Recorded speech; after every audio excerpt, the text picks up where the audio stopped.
Buenos días, ¿qué tal? Bueno, acá seguimos.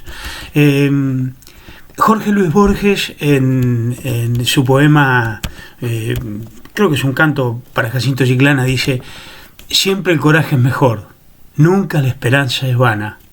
Vaya pues esta milonga para Jacinto Chiclana. Bueno, pues bien, creo que eso es esencial y creo que es de las cosas más lindas que se han creado en la literatura argentina, y es una verdad grande, como una catedral. ¿Qué les quiero decir? Que siempre el coraje es mejor. Y para el ejercicio del coraje, que es una bendición que de pronto tienen en algunas oportunidades, al menos los seres humanos, para ejercer el coraje, volvemos al tema del amor. Es esencial el tema del amor. Y en la política, muchísimo más que en otras cosas.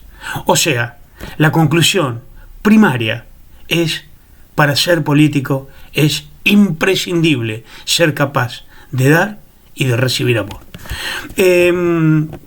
Son innumerables los casos en los cuales el ejercicio del amor se torna esencial y se torna el elemento fundamental a la hora incluso de tomar la decisión de ser político o de no ser político. Y resulta ser que tal vez el más grande problema, porque cuidado, cuando digo el más grande problema no estoy hablando de cuestiones dimensionales, sino más grande problema en el sentido de que aparece antes que otras cosas. Es el problema que aparece primero, es la falta de amor, y después se desencadenan un conjunto de consecuencias casi de esa falta de amor. Por falta de amor es que no se piensa en los semejantes, y por no pensar en los semejantes, esencialmente en los semejantes humildes. O sea, en los semejantes humildes, eso es lo que primero hay que pensar, sin lugar a duda. Hay que proteger y hay que aceptar y hay que justificar el hecho de que haya personas que estén muy bien. Me parece verdaderamente perfecto, y creo que eso que es absolutamente sano. Pero reconocido eso, o sea, éticamente reconocido eso como que está muy bien, en los primeros que hay que pensar a la hora de la definición de una acción política, de aquello que nos concierne a todos, es en proteger a los que menos tienen. La política debe ser vista como un espacio no para ganar dinero, sino para hacer feliz a la gente. O sea, por eso el egoísmo es uno de los elementos de más difícil manejo en el caso de la estructura psicológica del político. Es fundamental que el amor inque como elemento esencial en la política, y a partir del amor se comprenden un montón de cosas. A partir del amor se entiende Keynes. Se comprende que el consumo de las personas, que en algunos casos que genera envidias en otros, pues bien, el que está consumiendo le está haciendo bien a todos. En primera instancia, a partir de la aplicación del efecto multiplicador de Keynes. Ese efecto multiplicador de Keynes, siempre aplicando el amor, nos encontramos con que resulta ser que tenemos un problema. Tenemos un gravísimo problema. Entramos en un tema de economía. Ahora entramos en un tema de economía. Es el tema, pero son temas que verdaderamente es importantísimo manejarlos, y son sumamente sencillos. Son asequibles, se pueden interpretar, se pueden ver fácilmente. ¿Qué es el efecto multiplicador de Keynes? El efecto multiplicador de Keynes es aquel efecto que se produce de reproducción de la inversión a partir del consumo, lo cual lleva necesariamente al crecimiento económico por el hecho de que al incrementarse la demanda, necesariamente debe incrementarse la capacidad de respuesta de esa demanda. Bueno, pues bien, el efecto multiplicador de Keynes está atado a un componente que se llama la propensión marginal del consumo, lo cual es ni más ni menos que cuánta es la plata que yo, o sea, qué parte, si yo ingreso un euro nuevo en mi bolsillo, qué parte de ese euro yo voy a gastar de inmediato y qué parte me voy a guardar. Pues bien, cuanto mayor sea la proporción que se gasta, eso se dice que tiene mayor propensión marginal al consumo. Y cuando mayor propensión marginal al consumo se tiene, resulta ser que mayor es el efecto multiplicador de Keynes. Cuando mayor es el efecto multiplicador de Keynes, resulta ser que es mayor la cantidad de agregaciones de valor que se concretan en el PBI. El PBI es el conjunto de agregaciones de valor que se producen en un país. Un porcentaje de ese PBI, un porcentaje de ese PBI se traduce de manera indirecta en ingresos para el Estado bajo la forma tributaria. Un porcentaje normal en la captación es el 30% del PBI como ingresos tributarios. Eso es un valor, digamos, normal. Bueno, ¿qué quiere decir? Que cuanto mayor es la producción, mayor es la capacidad de extracción tributaria del gobierno y mayores son sus posibilidades de ejecutar acciones en beneficio de la sociedad. Bueno, resulta ser que, ese es uno de los problemas que tenemos que ver, y es un problema verdaderamente gravísimo que tiene la sociedad. ¿Cuál es la propensión marginal al consumo de la retribución de los factores? O sea, el dinero que aparece en la sociedad, que se distribuye en la sociedad, ¿a qué bolsillos va? Resulta ser que el bolsillo de los humildes, el bolsillo de los humildes es donde está la mayor propensión marginal al consumo. El humilde recibe dinero y siempre tiene cosas en que gastarlo. Es en leche o en una deuda. Es en haberse comprado un par de zapatillas, pero en definitiva siempre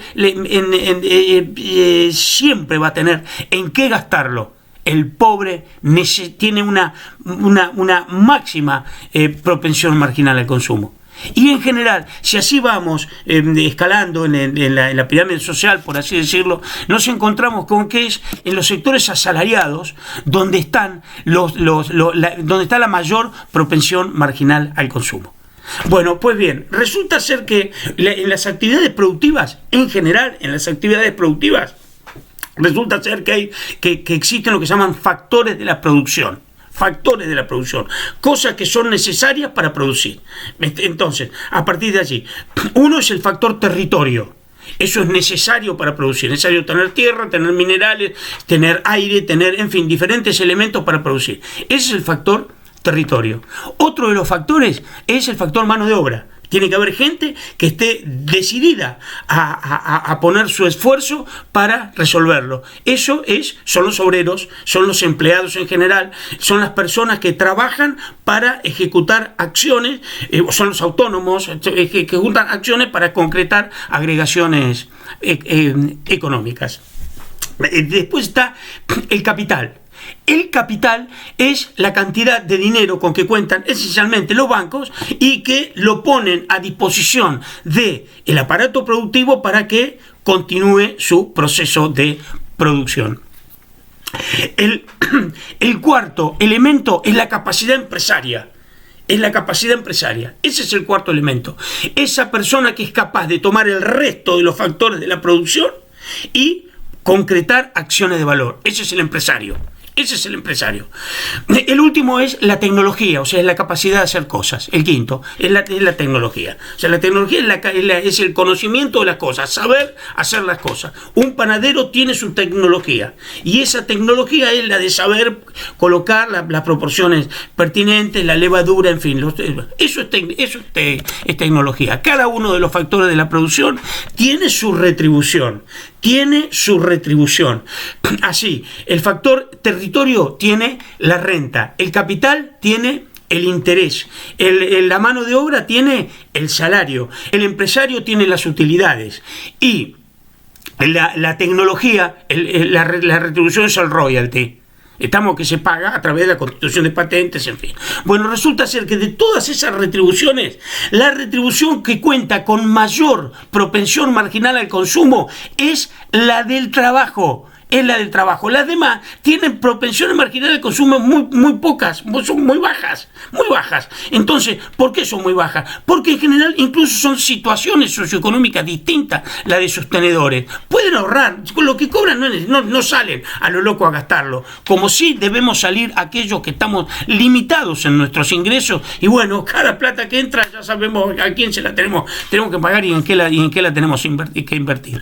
Este es el problema fundamental que tienen en este momento los seres humanos. Ojo, fue planteado por Keynes por primera vez alrededor de 1930. Cuidado, yendo ya a lo antes posible a la búsqueda de soluciones al respecto.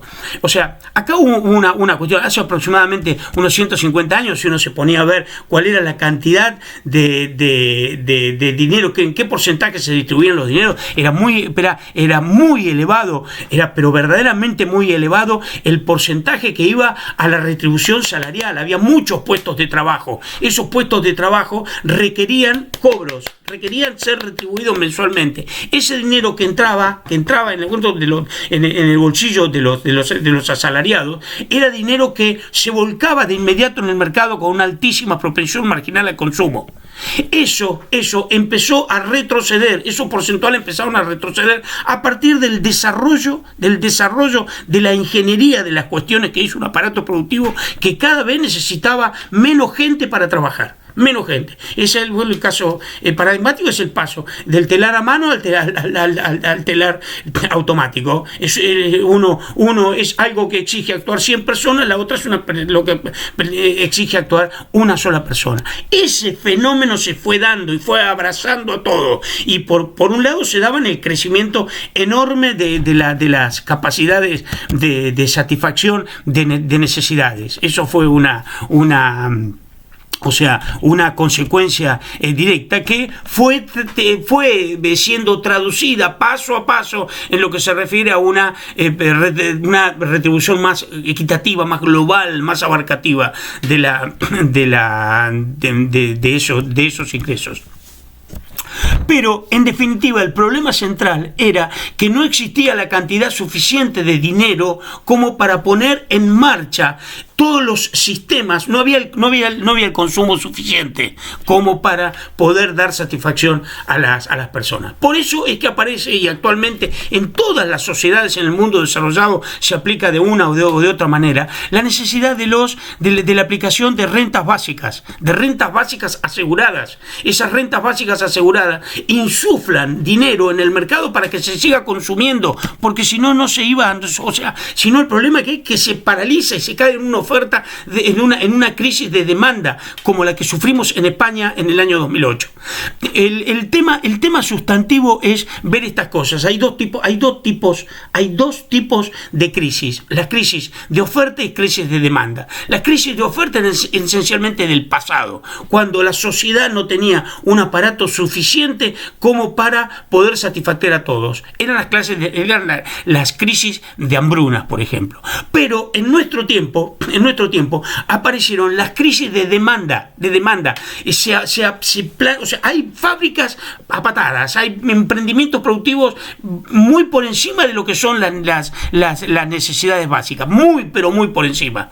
Pero resulta ser que se traba por el hecho de que no existe la suficiente cantidad de dinero dando vuelta como para que los consumos se concreten, y al no consumirse los consumos, las fábricas terminan parando. Esas son las crisis de demanda. La primera crisis de demanda así terrible que el ser humano tuvo fue la crisis de Wall Street. Si en la crisis de Wall Street hubiera existido renta básica, de alguna manera, sea mediante un subsidio, sea mediante un plan como los que usamos en la Argentina, o sea, en fin, cualquier tipo de mecanismo de ese tenor por los cuales se insufla dinero en el bolsillo de los humildes, la crisis de Wall Street no hubiera existido. la crisis de Wall Street no hubiera existido. Keynes fue el primero que lo vio, por lo menos lo manifestó en la academia, en la universidad, ¿no? Y él dijo en una conferencia, que creo que se hizo en Madrid, y creo que fue alrededor de 1930, una cosa así. Bueno, él habló del paro, de lo que era el paro tecnológico, y él decía, nuestros nietos van a sufrir el paro tecnológico. Fue terrible, porque es lo que verdaderamente está pasando, ¿no? Es el paro tecnológico. O sea, los seres humanos hemos desarrollado un sistema productivo que permitiría que viviéramos, pero ya prácticamente sin trabajar, con 1 hora por día que trabajase por cada uno, pero le sobra el sistema. En una palabra, estamos muy cerca o ya estamos en el Edén. Hemos vuelto al Edén.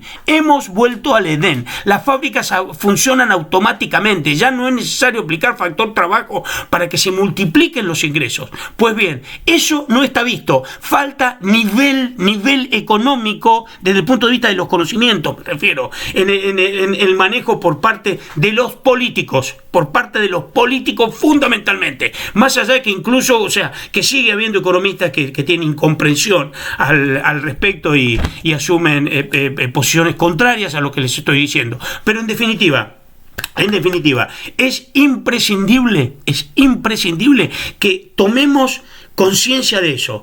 Hemos vuelto al Edén y debemos aceptarlos de manera gozosa. Y debemos actuar con absoluta prolijidad y con absoluta honestidad. Eso absolutamente esencial, eso es absolutamente necesario, es imprescindible. Para ello tenemos que utilizar las herramientas de la mejor manera. O sea, bendita sea la existencia de los subsidios que existen en España, o los ingresos básicos que existen en España que nos permiten hacer esas cosas. Benditos sean, estén donde estén. Benditos sean en Argentina también. Cuidado, dicho también es terrible si cuando los subsidios o esas situaciones de hacer acceder dinero al bolsillo de los humildes son utilizados políticamente. Eso es vergonzoso y eso no se debe aceptar y eso es horrible, sin lugar a duda, pero es macroeconómicamente imprescindible que se acepte de una vez por todas que es imprescindible meter dinero en el bolsillo de los humildes, no solamente para que dejen de sufrir y puedan tener posibilidades concretas de vivir dignamente, sino para que la economía se salve, porque si no, los empresarios no van a tener a quién venderle. De cualquier manera, es necesario, es imprescindible hacer la aclaración.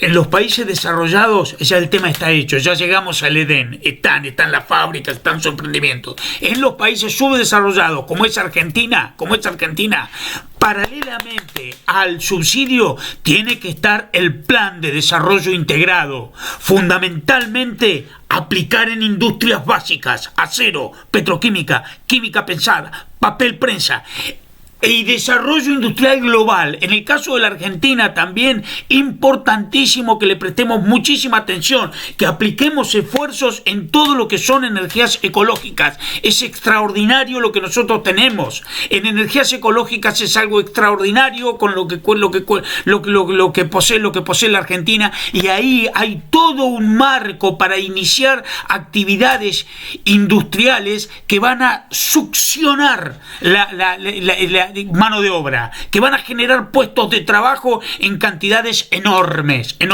Entonces, subsidios, continuar con los planes, hay que seguir metiendo plata en las familias humildes, no utilizar políticamente, hacerlo fundamentalmente, ¿por qué? Porque macroeconómicamente es necesario, es imprescindible. Gracias. Seguimos,